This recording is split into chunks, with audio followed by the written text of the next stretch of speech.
Hello, Calculus 2. I want to discuss parametric equations. I want to move into section 10.3 where we say parametric equations and a little bit of calculus.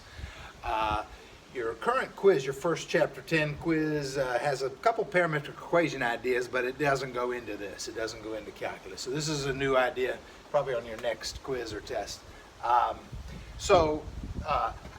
If with parametric equations, maybe I'd like to do a derivative. How do you do a derivative? dy dx is a derivative, and here's how you do it. You do dy dt over dx dt. Because you have a parametric equation that's a function of t, x is a function of t, y is a function of t. Together it's a set of parametric equations, and if you want the derivative of y with respect to x, you take dy dt over dx dt. One way to think about this is if you flip this up, you multiply by the reciprocal dt dx, and you cancel out the dt's and you have dy dx. So one way to think about this formula is flipping the denominator up and multiplying by the reciprocal, like that. I've got an example. So it's easy to do a derivative, but here's an example. 2t squared plus 4t. This is a nice example. That's x, and y is 3t squared. 3t cubed minus 9t squared plus 3. I just made up an example here. And so I want the derivative. So the question is, and this is a typical, I'm going to take you through several questions here. This is a typical Smith question. So I want the derivative. And so it's dy dt over dx dt. I'm going to do this correctly, but it's very tempting to screw that up and get that upside down, because when it's listed over here, x is on top of y, and you're tempted to do that derivative over that derivative. But anyway, of course, dy is on top. Dy is on top, so the derivative of y is on top. 9t squared minus 18t is the dy dt over the dx dt, which is 4t plus 4. So that's it. Maybe sometimes you could simplify it, but this is the derivative. Notice the derivative is parametric. In other words, it's in terms of t. So the slope of the tangent line is in terms of t. Now here's the questions I like to ask. There's the derivative. Now I like to ask these questions, and the book does a little bit too, but I've got several questions here for you. Here's my derivative. The first question is A. When is the derivative 0? So when is it 0 is, I'd like to focus on the word when. When is it 0 is when this derivative is 0, is when the numerator is 0. And if I use the word when, I'm looking for a t value. I sometimes, remember, we think of t as time.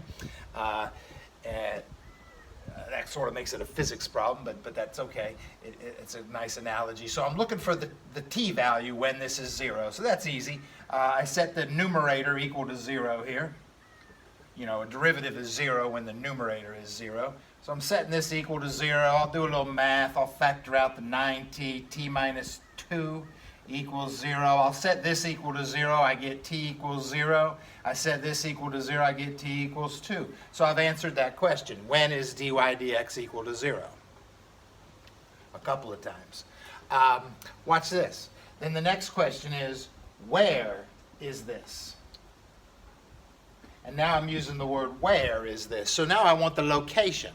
And so when t is 0, I'd like the point, the x and y coordinates for that. So when t is 0, I go back to the original equation and plot that point. When t is 0, x is 0, and y is 3. So I'm at this location, 0, 3, when t is 0. What about when t is 2? When t is 2, I go back to the original equation and plot that point. When t is 2, I get 8 plus 8. I think I got 16, comma. When t is 2, it's 27 to 80. Wait, sorry. When t is 2, that's an 8. It's 24. minus 36 is negative 12. I think I got a negative 9 right there.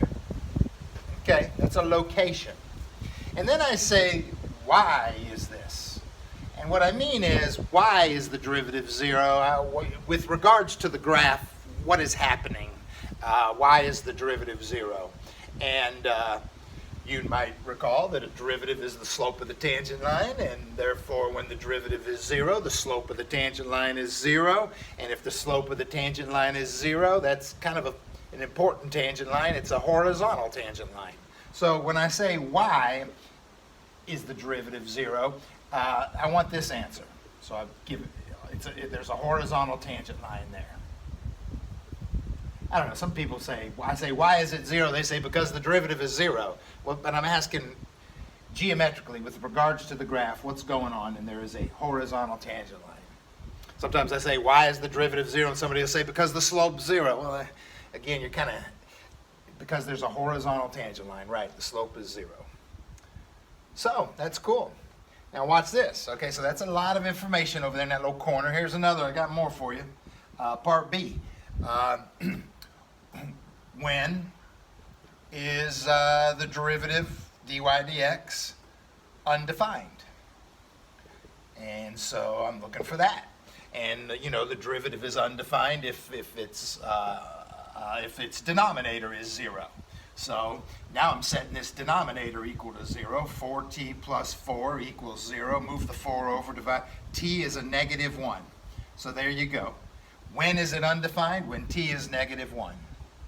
The next question is, where is this? Where is this place?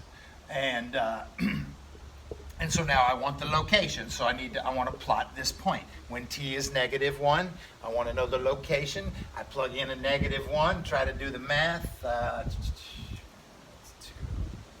think I get a negative 2 for x. I plug in a negative 1 here. I get a negative 9. I think I did. It's negative 3 minus 9 is negative 12 plus 3. That's negative 9. Yeah. Okay, that's where it is. And then I want to know what's happening there, or why is it undefined, or what is happening there. So, you know, when, where, why, what, who is, no, never mind. Why is it undefined? And so, you know, a derivative is undefined.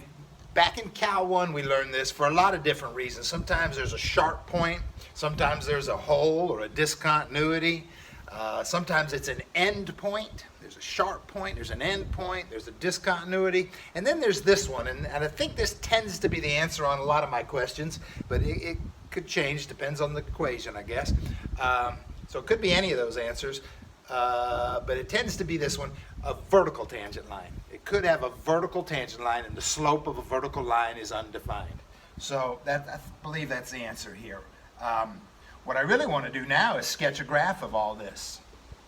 So I'm using the derivative, as you could tell, to analyze the heck out of this parametric equation. I can sketch a graph using my graphing calculator, but I've got a lot of great information here. I'm going to get rid of this. I'm going to get rid of my derivative and attempt to sketch a graph here. You know, if you do use your graphing calculator, you got to put it in parametric mode, and you got to type this in. I get a lot of this error on a test or a quiz. Students will sketch this and they'll do this. And they're missing a big part of the graph, and the reason is by default, their t values are set to start at 0. And t is allowed to be before 0. So you need to go to your window and set a t-min and a t-max, and I would suggest negative 10 to 10, negative 5 to 5, something. You need some negative and positive t values. Otherwise, you're missing a whole half of the graph. So let's see what we got here. We got an important point here. When t is 0, 0, 3, 1, 2, 3, right there. At 0, 3, that's an important point. T is 0, and there's a horizontal tangent line right there. A horizontal tangent line there. We have another one at t equals 2 at 16, 9. So way out here, when t is 16, when x is 16 and y is negative 9, there's another horizontal tangent line. That's when t is 2. This is when t is 0. So the graph is doing this, and it's doing this, and it's kind of, there it is. And it's, by the way, we want to put our arrows on there and show the orientation or the direction of increasing t. All right, what else do we have? Those are a couple important points, horizontal tangent lines. That's all of them, though. There is this point. There is when t is -1, I'm at this point, -2, -9. -2, -9, roughly here. -2, -9, and that's a vertical tangent line, I think. So the graph does this. Well, the graph becomes vertical at that place.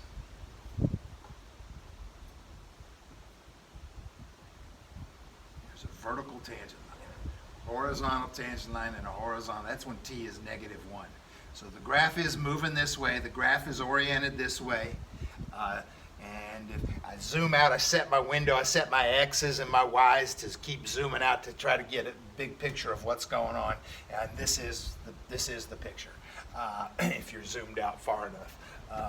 And you know, and what it really covers, I wanted to see these important points that we analyzed with the derivative. So that's a typical Smith question. The derivative wasn't too hard, but then I'm analyzing it, which also wasn't that difficult. Also in 10.3, they do some other stuff with calculus. They do a second derivative, which gets a little complicated, and they do arc length with parametric equations. That's kind of interesting formula. I tend not to go there. The only calculus I'm interested in is this first derivative, and we analyze it like this.